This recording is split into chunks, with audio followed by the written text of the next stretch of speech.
दिवाळीच्या अगोदर दसऱ्यामध्ये मी माती खाल्ली होती आणि त्याची मला लय जास्त सवय लागली होती. एवढी सवय लागली की माती खाल्यामुळे माझं पूर्ण ब्लड कमी झालं. एवढं ब्लड कमी झालं की फक्त 3 पॉइंट ब्लड राहिलं होतं आणि त्या 3 पॉइंट ब्लड वर सुद्धा आज मी जिवंत आहे. ते फक्त बाबामुळे.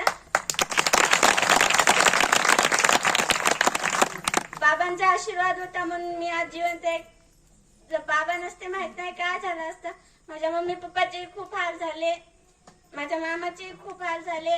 बाबांनी मला पहिल्या वेळेस जेव्हा मी बिदरला दर्शन घ्यायला गेलं, बाबा माझी तब्येत खूप खराब आहे म्हणलं. बाबा म्हणले काहीच नाही होत म्हणले, हॉस्पिटलमध्ये जा म्हणले, तुला गोळ्या देते. बाबांनी मला गोळ्यांचा कलरचं सुद्धा नाव सांगितलं. बाबा म्हणले तुला लाल कलरच्या गोळ्या देते, तुझं गोळ्यावर पूर्ण क्लिअर होऊन जाते. तरी पण डॉक्टर म्हणत होते की ऑपरेशन करणं पडते. डॉक्टरांनी बोललं ऑपरेशन करायच लागते. तरी पण परत बाबांकडे गेलं. बाबांना विचारलं की बाबा डॉक्टर म्हणतायत ऑपरेशन करायला लागते. बाबा म्हणले ऑपरेशन करू नको, ऑपरेशनची काहीच गरज नाही. आज बिना ऑपरेशनचं फक्त आणि फक्त टॅबलेटवर मी ठीक झाली आहे, फक्त बाबांमुळे.